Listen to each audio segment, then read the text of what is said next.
A major hallmark of the science fiction genre is a certain theme or concept that the narrative explores in primacy. As a form of speculative fiction, the genre is written and defined by themes centered around humanity and its future. From the original Blade Runner from 1982, which explored dystopias, to the original Godzilla from 1945, showcasing the effects of radiation, there is no shortage of fiction trying to grasp concepts beyond our present day.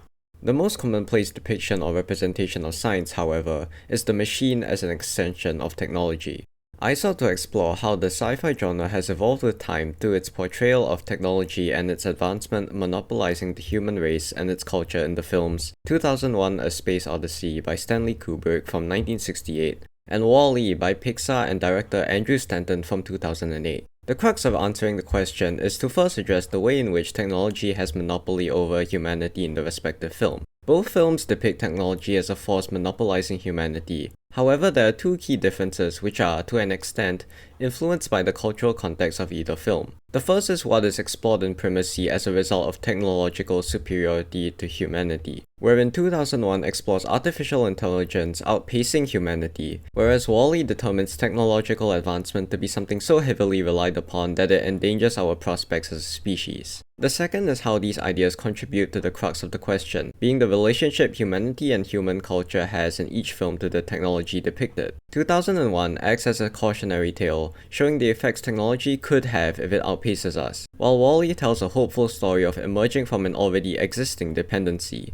In this video, I seek to show how these key similarities and differences are shown through cultural context, director's intentions, and film elements. Both films are set in space and on board some kind of vessel. This setting is commonplace in sci-fi and is important as it depicts humanity in a microcosm, representing the rest of humanity through a smaller sample size. This setting emphasizes the monopoly technology has on humanity, as the films are not only allowed to explore the impacts this has with greater detail with fewer people, but also leads the viewer to fill in the blanks and wonder for themselves, if it gets bad for just these individuals, how much worse it could be once it affects the rest of the population without needing to show this directly on screen.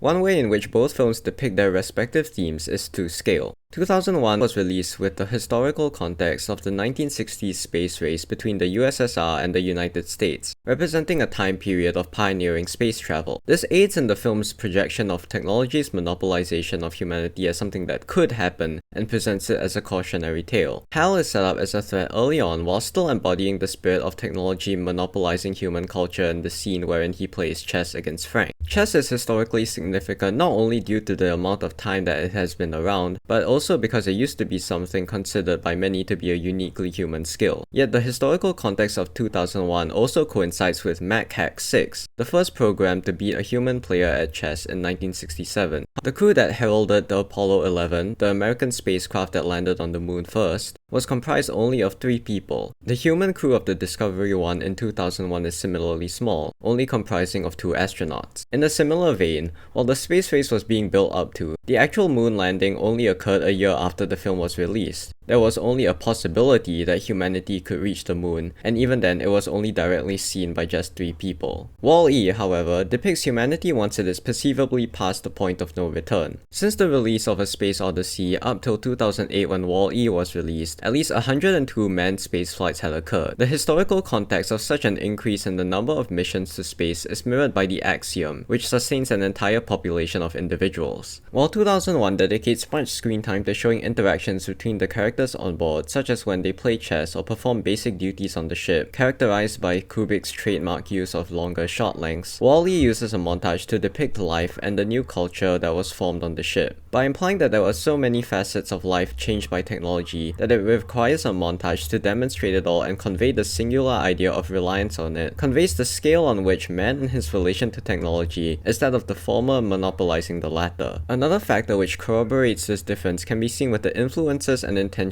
of the directors of either film. Wall-E's director, Andrew Stanton, said in an interview he was influenced by early access to the iPhone, comparing it to, quote, a nicotine hit and citing its addictive quality, end quote. Addiction implies some kind of physical and or mental dependence on the substance. Stanton had a glimpse into the future in the form of the iPhone, and as an extension of this influence, provided a glimpse into the future of humanity as a result of our dependence on technology. As is the overarching concept of a cautionary tale and possible possibilities in 2001. Kubrick himself wrote that he wanted a computer expert from IBM who, quote, has his eye on the future of computers, end quote. This ties back to the cultural context of the moon landing and ultimately the theme of technology outpacing humanity as stated before, by demonstrating that Kubrick's intent was forward-thinking to present a realistic depiction of what consequences advanced technology in the form of artificial intelligence could have. In conclusion, through setting and directorial influences, the cultural context which informs the differing depiction of the theme of technology monopolizing the human race and culture is explored through the channels of technology outpacing man and man becoming over-reliant on technology